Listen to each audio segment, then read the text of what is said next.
विधानसभा में राज्यपाल ने किया उत्कृष्ट विधायकों और पत्रकारों का सम्मान।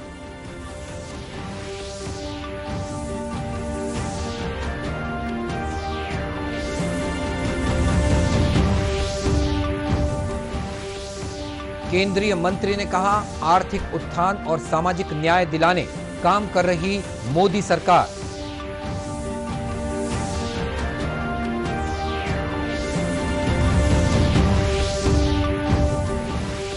टीकाकरण जागरूकता अभियान में थर्ड जेंडर के लोग भी निभा रहे अपनी जिम्मेदारी।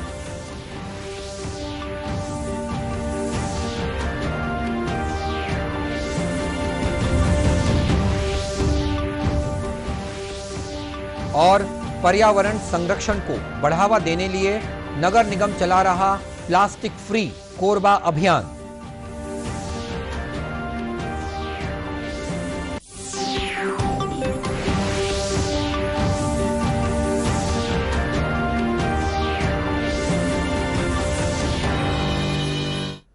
नमस्कार, आप देख रहे हैं दूरदर्शन समाचार। मैं हूं मनीष अहलूवालिया और अब समाचार विस्तार से। राज्यपाल अनुसुईया उइके ने कहा है कि जो जनप्रतिनिधि संसदीय प्रणाली में ईमानदारी और कर्तव्य निष्ठा से कार्य करते हैं और जनता के हित के प्रति समर्पित रहते हैं, उन्हें उसका प्रतिफल भी प्राप्त होता है। विधानसभा के प्रेक्षागृह में आयोजित उत्कृष्टता अलंकरण समारोह में उत्कृष्ट विधायकों, उत्कृष्ट संसदीय पत्रकारों और इलेक्ट्रॉनिक मीडिया रिपोर्टर्स को पुरस्कृत करते हुए उन्होंने ये बात कही। उत्कृष्टता का अर्थ सर्वश्रेष्ठ होना है। इसमें सकारात्मकता का भाव समाहित है। यह अलंकार उन्हें अच्छे कार्य करने के लिए प्रेरित करते रहेंगे। छत्तीसगढ़ विधानसभा में उत्कृष्ट विधायकों और उत्कृष्ट संसदीय पत्रकारों को सम्मानित करने की परंपरा का कार्य अत्यंत ही सराहनीय है। इससे विधायकों को बेहतर से बेहतर कार्य करने की प्रेरणा मिलती है। साथ ही लोकतंत्र के चौथे स्तंभ का दायित्व का निर्वहन करने वाले पत्रकार बंधुओं को भी प्रोत्साहन मिलता है। मुझे आशा है कि आप सभी इसी तरह लोकतंत्र का और विधानसभा का गौरव बढ़ाते रहेंगे। राज्यपाल ने कहा कि आज इस समारोह में शामिल होकर मुझे पुराने दिनों की याद ताजा हो गई। उन्होंने अपनी आज की उपलब्धियों को उन दिनों की कड़ी मेहनत और लगन का परिणाम बताया। विधानसभा अध्यक्ष डॉक्टर चरणदास महंत ने सभी को बधाई और शुभकामनाएं दी। उन्होंने कहा कि आज पुरस्कृत हुए सभी विधायक और पत्रकार समाज के लिए प्रेरणा के स्रोत हैं। इस अवसर पर मुख्यमंत्री भूपेश बघेल ने कहा कि एक विधायक को विधानसभा में उत्कृष्ट प्रदर्शन करना और उसे बनाए रखना चुनौती है। उन्होंने कहा कि उत्कृष्ट पत्रकारिता का पुरस्कार पाना भी एक उपलब्धि है। इस अवसर पर नेता प्रतिपक्ष धर्मलाल कौशिक, संसदीय कार्य मंत्री रविंद्र चौबे, विधानसभा उपाध्यक्ष मनोज मंडावी और विधानसभा के प्रमुख सचिव चंद्रशेखर गंगराड़े भी मौजूद थे। केंद्रीय मंत्री भूपेंद्र यादव ने कहा है कि मोदी सरकार देश के लोगों के आर्थिक उत्थान और सामाजिक न्याय दिलाने के लिए लगातार काम कर रही है। आज एक संवाददाता सम्मेलन को संबोधित करते हुए श्री यादव ने कहा कि प्रधानमंत्री नरेंद्र मोदी ने स्नातक और स्नातकोत्तर चिकित्सा और दंत चिकित्सा पाठ्यक्रमों के लिए अखिल भारतीय कोटा योजना में अत्यंत पिछड़े वर्गों और आर्थिक रूप से कमजोर वर्ग को आरक्षण प्रदान करने का ऐतिहासिक निर्णय लिया है।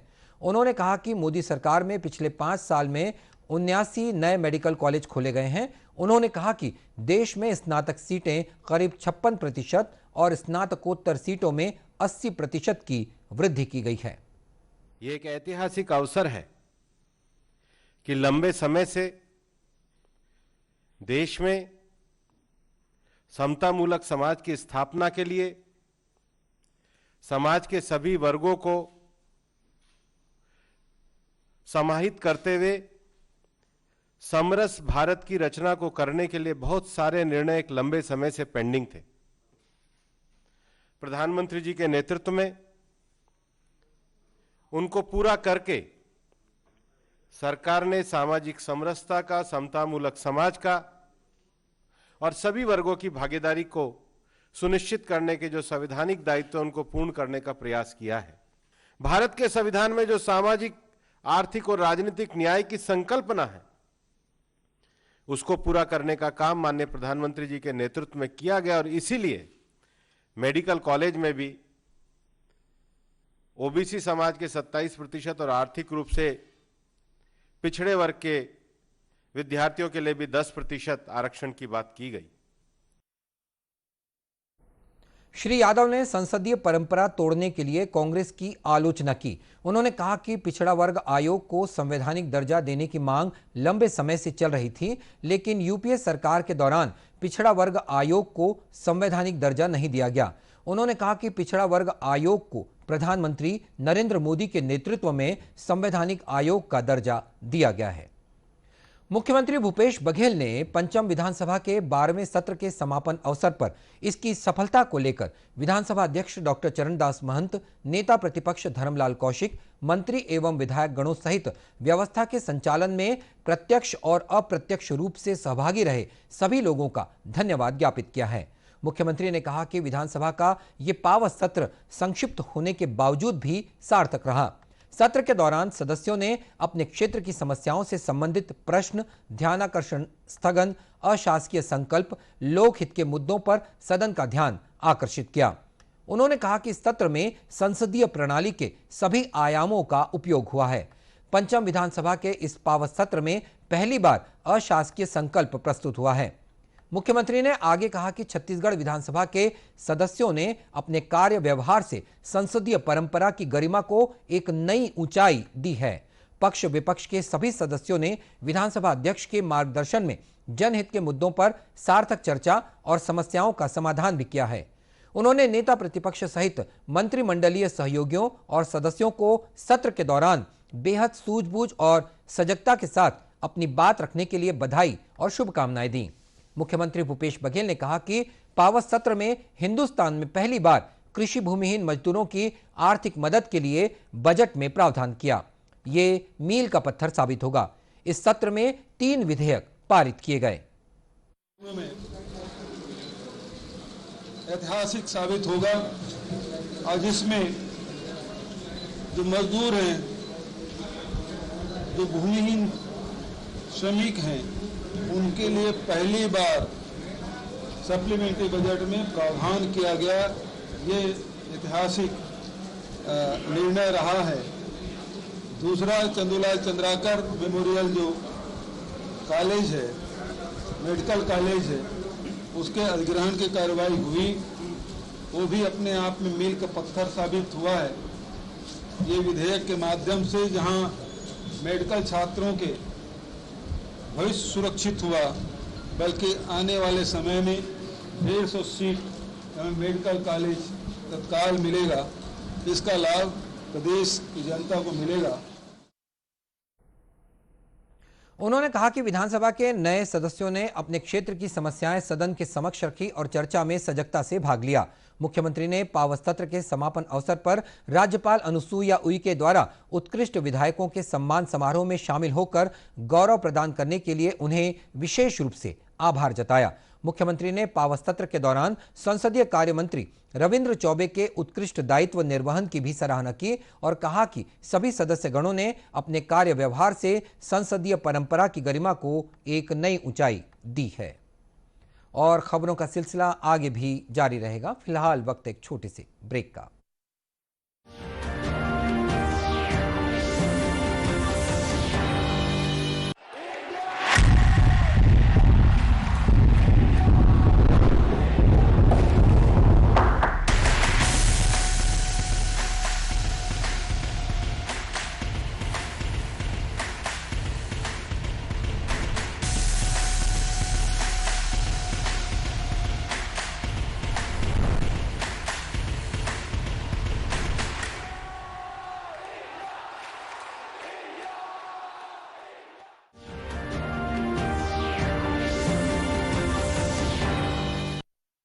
और ब्रेक के बाद एक बार फिर स्वागत है आपका दूरदर्शन समाचार में। कोरोना के प्रति चलाए जा रहे जागरूकता अभियान में तृतीय लिंग के लोग भी सामने आ रहे हैं। इनके द्वारा लोगों से सामाजिक दूरी का पालन करने के साथ ही मास्क लगाने और टीकाकरण के लिए भी अपील की जा रही है। दुर्ग में चलाए जा रहे रोको टोको अभियान में शामिल होकर तृतीय लिंग वर्ग के लोग चौक चौराहों और दुकानों में जाकर लोगों से मास्क लगाने की अपील कर रहे हैं और कोरोना के प्रति जागरूकता के लिए समझाइश भी दे रहे हैं। दुर्ग के ग्रीन चौक में चलाए जा रहे आज कोरोना जागरूकता अभियान में शामिल होकर उन्होंने लोगों को जागरूक किया। दूरदर्शन से चर्चा के दौरान कंचन और टिंकू ने बताया कि वैक्सीनेशन को लेकर फैली अफवाहों के बारे में लोगों को जागरूक किया जा रहा है। साथ ही उन्हें यह भी बताया जा रहा है कि कोरोना के खिलाफ लड़ाई में वैक्सीनेशन ही सबसे बड़ा हथियार है। ये संदेश देना चाहते हैं कि लोगों के बीच में जो भ्रांतियां हैं वैक्सीनेशन को लेके, उसको हम दूर करना चाहते हैं कि वो वैक्सीन लगाएं और ज़्यादा से ज़्यादा तादाद में लगाएं। और आज जो छत्तीसगढ़ शासन और यूनिसेफ MCR ने जो पहल चालू किया है रोको टोको अभियान, उस पर हम शामिल होकर काफ़ी अच्छा महसूस कर रहे हैं और समाज के हम सभी वर्गों से ये उम्मीद करते हैं कि वो मास्क लगाएं, सोशल डिस्टेंसिंग का पालन करें और वैक्सीनेशन करवाएं अपना। वैक्सीनेशन जो सरकार ने निकाली है वो लोगों की सुरक्षा के लिए निकाली है और वैक्सीन सभी को लगाना चाहिए। यहाँ तक कि गर्भवती महिलाएं जो डरती है कि मेरे बच्चा कुछ हो ना जाए, तो वैक्सीन सबको लगाना चाहिए, सबके लिए सेफ रहे। हमने भी लगाया, आप लोग भी लगाइए। गौरतलब है कि शासन के सहयोग से पिछले कई महीनों से सामाजिक संस्था द्वारा लोगों को जागरूक करने के लिए रोको टोको अभियान चलाया जा रहा है। पर्यावरण संरक्षण की दिशा में प्लास्टिक फ्री कोरबा बनाने के लिए नगर निगम कोरबा विशेष अभियान चला रहा है। इसके तहत जहां व्यावसायिक प्रतिष्ठानों को प्रतिबंधित पॉलीथीन का उपयोग नहीं करने की अपील की जा रही है, तो वहीं निजी संस्था की मदद से 10,000 थैले तैयार कर लोगों को बांटे जा रहे हैं। नगर निगम आयुक्त कुलदीप शर्मा ने बताया कि प्लास्टिक पर्यावरण के लिए बहुत ही हानिकारक है, इसीलिए पर्यावरण संरक्षण की दिशा में अभियान चलाकर लोगों को जागरूक किया जा रहा है ताकि कोरबा को प्लास्टिक फ्री बनाया जा सके। प्रतिबंधित प्लास्टिक को रोकने के लिए प्रयास निगम के द्वारा सतत रूप से किया जा रहा है। सबसे पहले जब ये पहल शुरुआत की गई थी तो सभी व्यापारिक संघ के लोगों से, इसके साथ साथ शहर के सभी नागरिकों से, व्यापारियों से और जितने भी संस्थाएं हैं उन सभी से अपील की गई थी कि प्रतिबंधित प्लास्टिक का प्रयोग बिल्कुल ना करें, सिंगल यूज प्लास्टिक के प्रयोग से बचें। इस तारतम्य में हमें सबसे अच्छी बात रही कि व्यापारी संघ का भी सहयोग मिला और रोटरी क्लब के माध्यम से भी इसमें कुछ अच्छी नवीन पहल की जा रही है, जिसमें जिनके पास अतिरिक्त शेष कपड़ा है यानी वेस्टेज कपड़ा है, उस कपड़े के माध्यम से उनके द्वारा थैले तैयार किए जा रहे हैं और थैलों का वितरण भी किया जा रहा है। लोगों को कपड़े और जूट के थैले बांट रहे संस्था के अध्यक्ष विक्रम अग्रवाल ने बताया कि उनके द्वारा तैयार कराए जा रहे थैले हाट बाजार और दुकानों में बांटे जा रहे हैं। उल्लेखनीय है कि नगर निगम कोरबा काफी समय से पर्यावरण संरक्षण की दिशा में काम कर रही है। इसके तहत नगर निगम द्वारा प्रतिबंधित प्लास्टिक का उपयोग करने वाले दुकानदारों के खिलाफ 1 लाख रुपए से भी अधिक का जुर्माना लगाया जा चुका है।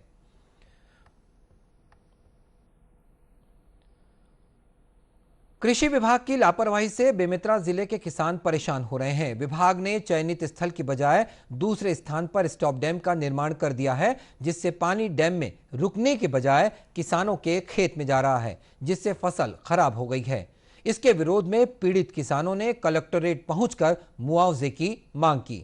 बताया गया है कि बेमेतरा जिले के ग्राम देवरी के 50 से ज्यादा किसानों की फसल कृषि विभाग द्वारा 30 लाख रुपए की लागत से बनाए गए स्टॉप डैम के कारण बर्बाद हो गई है। किसान नेता योगेश तिवारी ने बताया कि डैम बनाने के लिए जिस जगह का चयन किया गया था वहां पर इसका निर्माण नहीं किया गया, बल्कि किसानों के खेतों से लगे इलाकों में डैम को बना दिया गया है, जिससे नाली का पानी पूरे खेतों में जा रहा है और पूरी फसल बह गई है। किसानों का पूरा फसल चेक डैम गलत बनने के कारण से पूरा डुबान में भर जा रहा है, पानी 5-5, 6-6 फीट पानी भर जा रहा है, पूरा फसल चौपट हो जा रहा है।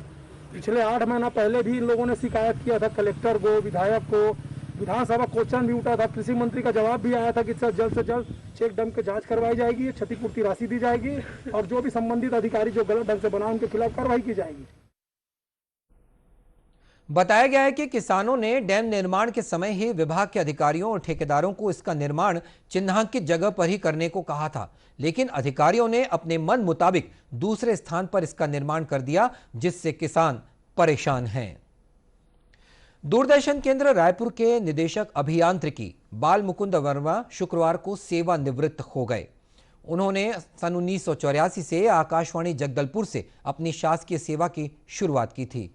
36 वर्ष 7 माह की नौकरी के बाद वे आज सेवानिवृत्त हो रहे हैं। इसी तरह इस केंद्र के वरिष्ठ तकनीशियन फूलदास भास्कर भी 33 साल 4 माह की सेवा के बाद आज सेवानिवृत्त हो रहे हैं। सेवानिवृत्ति के अवसर पर दूरदर्शन कार्यालय रायपुर में विदाई समारोह का आयोजन कर दोनों कर्मचारियों को विदाई दी गई। इस दौरान दूरदर्शन केंद्र के अधिकारियों और कर्मचारियों ने दोनों के कार्यकाल की स्मृतियों और काम के दौरान हुई यादगार घटनाओं का भी जिक्र किया। दूरदर्शन केंद्र के दोनों ही कर्मचारियों के उज्जवल भविष्य की कामना भी की गई है। और इसी के साथ ये समाचार बुलेटिन समाप्त हुआ। नमस्कार।